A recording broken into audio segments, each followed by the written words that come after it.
Apa yang kalian ketahui tentang lagu Zombie karya The Cranberries? Tahukah kalian bahwa di balik lagu ini terdapat makna yang tragis? Supaya lebih jelas lagi, mari kita simak bersama penjelasan dari beberapa narasumber, mulai dari Romo, Frater, Miss Dinar, dan mahasiswa yang mempunyai pandangan yang berbeda-beda. Perkenalkan, nama saya Martinus Pascalis Nugroho Malung. Sekarang sedang menempuh strata 1 di Universitas Pendidikan Indonesia dan di prodi Kepelatihan Fisik Olahraga jurusan Fakultas FPOK. Halo, perkenalkan nama aku Adel Trudis Januardian Ritromo, biasa dipanggil Adel. Sekarang aku menjabat sebagai Wakil Ketua di Persinar Parakipan. Perkenalkan, nama saya Frater Aloysius Dani Kristanto, bisa dipanggil Frater Dani. Saya tingkat 3, saya calon imam untuk Kuskupan Bandung. Halo sahabat-sahabat semua, perkenalkan saya Romo atau Pastor atau Pater, sama-sama panjangnya bisa tiga-tiganya. Saya biasa disebut Romo Junaidi SSTC dari Kongregasi Hati Kristus Yesus dan Maria. Di terjemahan bahasa Indonesianya, saya bertugas di Paroki Santo Mikael Waringin, Bandung. Asal saya dari Lampung. Agak kurang sering mendengarkan musik, tapi menurut saya musik itu salah satu bentuk artikulasi yang memang menyatakan bentuk warna dengan intonasi atau nada, gitu kurang lebih. Oke, untuk pertanyaan apakah aku sering dengar musik? Pastinya sering.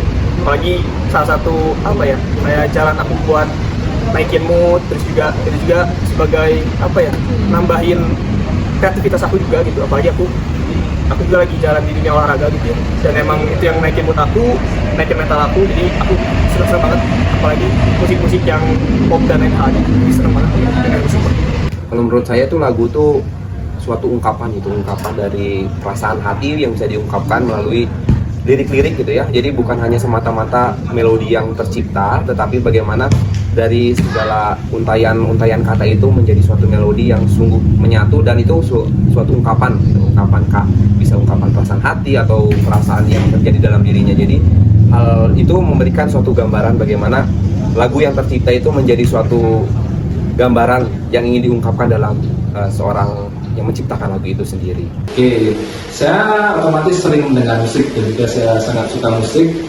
Semua jenis musik saya suka ya, apalagi musik-musik yang tenang untuk menemani kegiatan saya setiap harinya. Kemudian juga makna musik bagi saya untuk memberikan suasana yang lebih tenang dan mendukung pekerjaan-pekerjaan saya, dan juga kadang membantu suasana hati supaya lebih in dalam bekerja. Gitu. Lah, aku baru tahu itu lagu Zombie. Agak kaget sih, karena emang dulu tuh viral dan sering didengerin sehari-hari. Ngedenger lagunya ya, pertama sih awalnya kan aku tipe orang yang denger dulu lagunya baru cari tahu makna dari lagunya.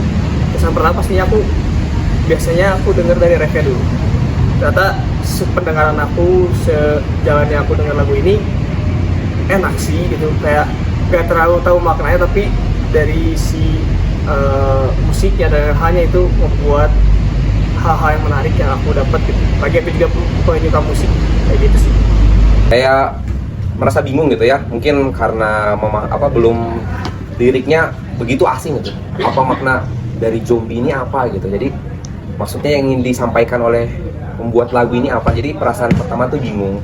Kemudian kok kayak rock gitu ya, gitu, kayak perasaan kurang tahu gitu. Kemudian setelah explore, mencari informasi yang ada, oh ternyata ada makna yang ingin disampaikan gitu. Tadi saya melihat apa itu arti zombie itu tuh mayat hidup, apa yang ingin disampaikan itu. Oh ternyata ada pesan yang ingin disampaikan, yaitu tentang kemanusiaan yang terjadi di mana yang saat itu terjadi ada peperangan gitu ya. Jadi ada hak asasi manusia yang ingin dijunjung tinggi melalui lagu itu sendiri. Jadi saya merasa perasaan bingung itu muncul, kemudian kebingungan itu terjawab melalui saya mencari informasi lebih dalam. Oh ternyata ada sesuatu yang lebih dalam untuk disampaikan gitu melalui lagu itu.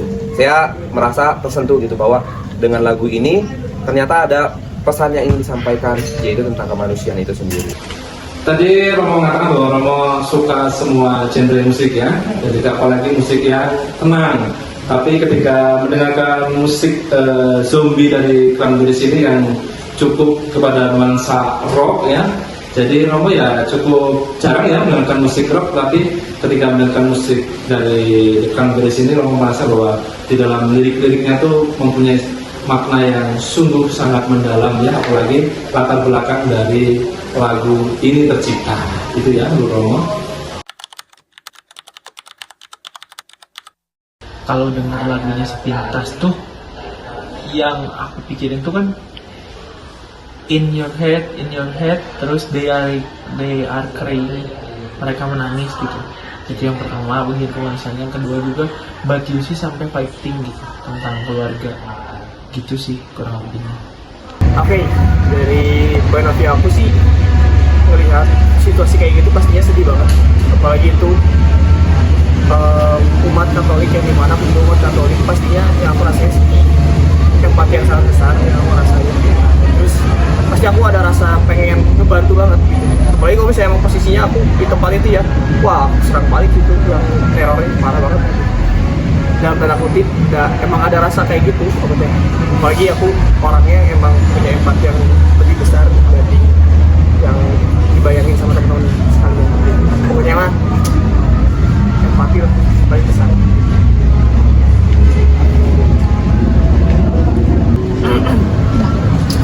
Oke, paling aku mau ngasih pesan aja buat kalian, apalagi umat Katolik. Pesannya yang aku garis besarin kayak tadi dari lirik, yaitu it's not me, it's not family, but we are family.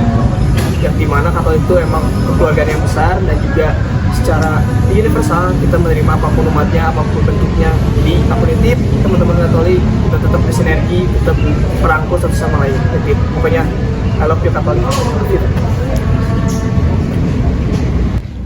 Kalau melihat dari lagu tersebut tentunya kan itu sudah lampau sebelumnya gitu, dan itu sebagai yang membuat lagu tentunya ingin membela hak asasi manusia itu sendiri, bahwa korban jiwa ini tuh terjadi karena kekerasan gitu ya, karena perang. Mereka tidak bersalah, tetapi karena adanya konflik yang terjadi mereka terkena dampaknya gitu. Dan begitu pula situasi yang terjadi saat ini gitu, masih banyak di negara-negara yang masih sekarang konflik gitu ya, konflik antar negara untuk memperjuangkan mungkin wilayah gitu. Mereka kan tentunya hanya mementingkan yang penting ini untuk negara saya, ataupun ini untuk kepentingan negara saya, ataupun hal itu masih menggunakan egonya gitu. Maka kita perlu melihat kembali gitu sebagai umat Katolik dan kita yang ada di Indonesia ini ya, tadi yang dikatakan kita di dalam Indonesia pun masih ada bentrokan-bentrokan yang sering terjadi. Kita pertama-tama jangan melihat situasi yang chaos itu yang terjadi, bentrokan-bentrokan itu kita langsung respon secara negatif gitu. Kita melihat, kita harus kritis gitu apa yang terjadi dalam situasi yang saat ini terjadi gitu ya. Jangan sampai kita terbawa emosi dan kemudian kita malah bertindak tidak sesuai dengan kasih itu sendiri. Kita perlu lihat secara jeli. Kita jangan mungkin ada berita-berita hoax kemudian kita terbawa, kemudian kita terpancing mungkin dari satu golongan yang kecil, kemudian dari golongan kecil itu besar, seperti dosa gitu awalnya. Secara individu, kemudian berkembang secara kelompok, kemudian secara massal. Nah, kita perlu menyadari dari hal yang kecil itu bisa berdampak besar. Maka dasar kasih itu menjadi pegangan bagi kita. Jadi kita menyadari bahwa kita tuh bukan mengasihi sesama tuh karena orang lain yang berbeda, tetapi kita perlu melihat diri kita. Kita tuh dengan mengasihi sesama berarti kita mengasihi diri kita sendiri, yaitu juga kita mengasihi Allah itu sendiri. Maka kita perlu melihat situasi yang terjadi, jangan kita anggap itu suatu yang membuat kita bingung gitu ya. Tapi kita melihat secara jelas dengan adanya situasi itu, kita meresponnya secara positif dan kita melihat bagaimana ajaran gereja itu diajarkan kepada kita. Secara umum di situ ada Kristen ya, Kristen Katolik dan juga Kristen Protestan ya. Dari lagu Zombie The Carmelist ini kalau Romo kaitkan dengan ajaran gereja Katolik ya, memang Romo lebih ke reverse ke sebuah ajaran Katolik ya yang Romo dapatkan dari Katekismus Gereja Katolik ini ya. Di artikel pertama Romo akan bacakan dulu ya, nanti baru kita bahas ya. Yang dari artikel pertama itu disebutkan bahwa Allah dalam dirinya sendiri sempurna dan bahagia tanpa batas, berdasarkan keputusannya yang dibuat karena kebaikan semata-mata. Ia telah menciptakan manusia dengan kehendak bebas, supaya manusia itu dapat mengambil bagian dalam kehidupannya yang bahagia. Nah, dari penggalan artikel 1 ini dapat renungkan bahwa Allah itu menciptakan manusia dengan kehendak bebas.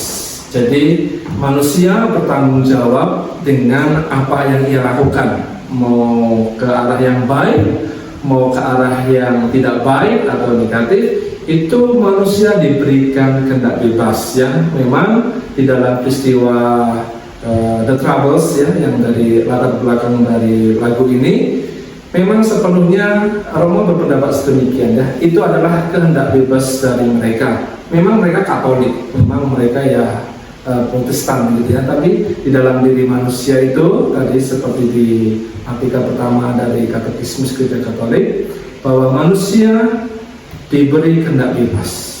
Jadi itu murni kehendak bebas yang memang mereka Katolik. Nah itu makanya mereka Katolik ada ajaran ini ya. Jadi kehendak bebas, mereka melakukan apa yang mereka diberikan kebebasan untuk melakukan segala sesuatu dan mereka bertanggung jawab. Memang ya di dalam peristiwa itu ada banyak aspek ya, terusnya aspek politis ya, di mana ada dua kubu tadi ya, dari kubu nasionalis dan juga ada kubu unionis tadi itu ya.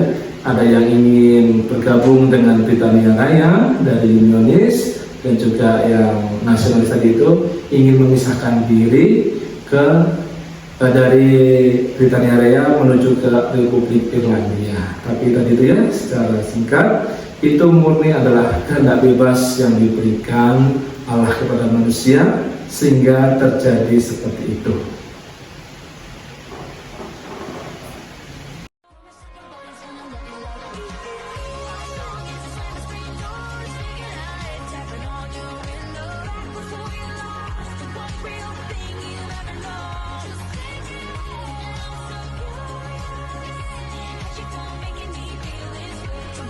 Such a mystery, think you're the place